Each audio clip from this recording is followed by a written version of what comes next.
What would happen if you followed a mimic? Now, I've always wondered this because you hear these stories of someone hearing like their mother knocking at the door or telling them to come in the kitchen. But what would happen if you actually listened to the mimic?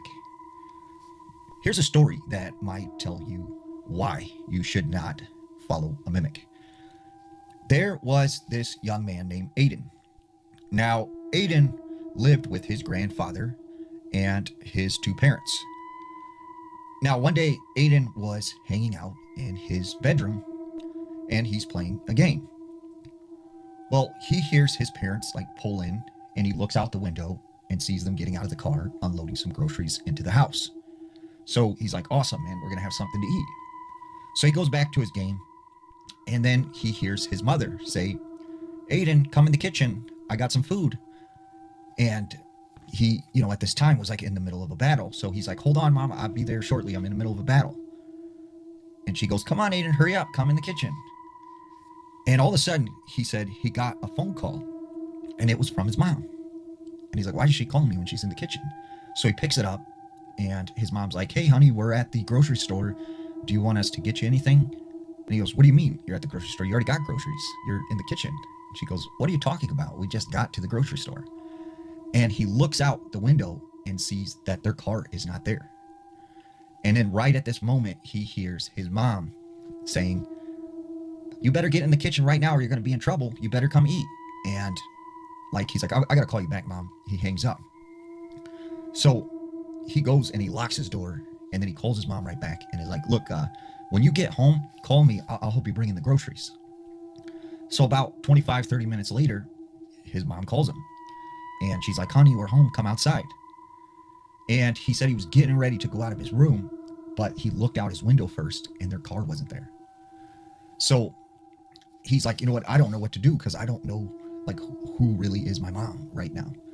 So as he's sitting in his bedroom, right, he hears his parents come home and come into the house. And all of a sudden his mom comes up to his door and starts knocking. And she goes, Aiden, let me in. And he's like, not right now, mom. And she goes, what are you talking about? Let me in. Unlock this door. Why do you have the door locked? And he's like, no, I'm not opening the door. And his mom goes, all right, I'll just get the key and unlock it. So he grabs like this baseball bat that's chilling in his room and he's prepared for this thing to come in. And like at the time, he still thinks whatever, was calling his name in the kitchen, this is them. So he sees the handle jiggle and the door open and it's really his mom. And he can tell that it is actually his real mom.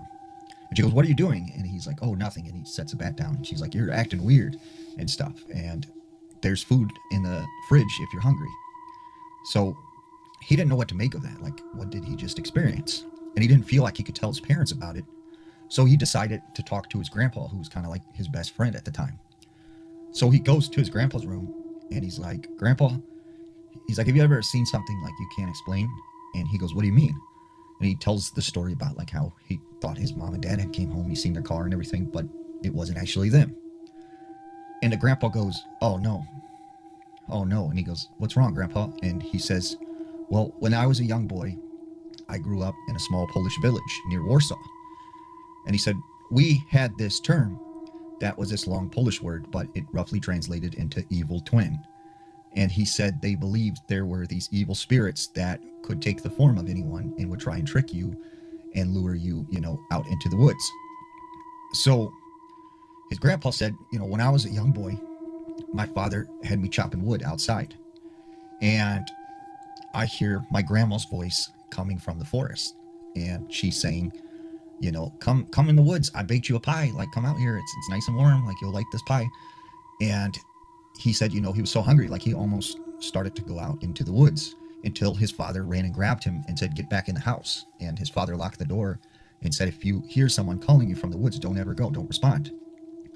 So he said, when you encounter an evil twin, as they called it, they will follow you for the rest of your life. And he feared that maybe this thing had followed him here to America. And this is what Aiden had seen.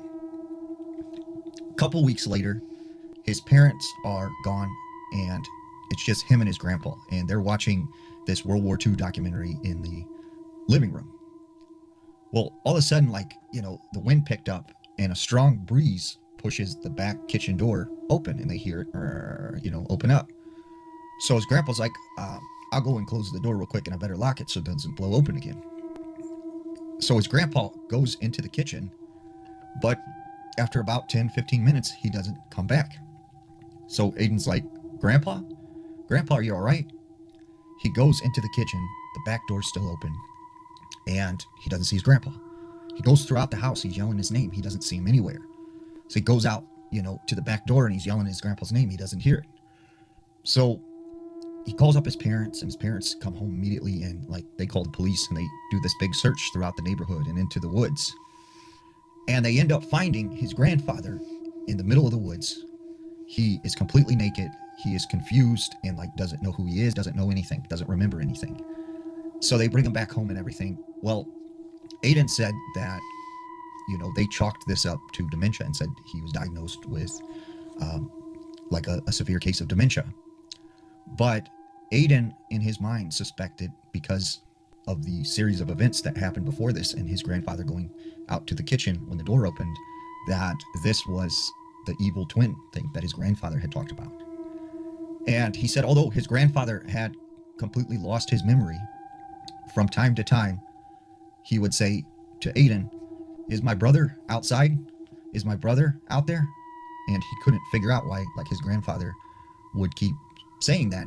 And then he realized maybe this thing appeared as his brother, and it lured him like into the woods.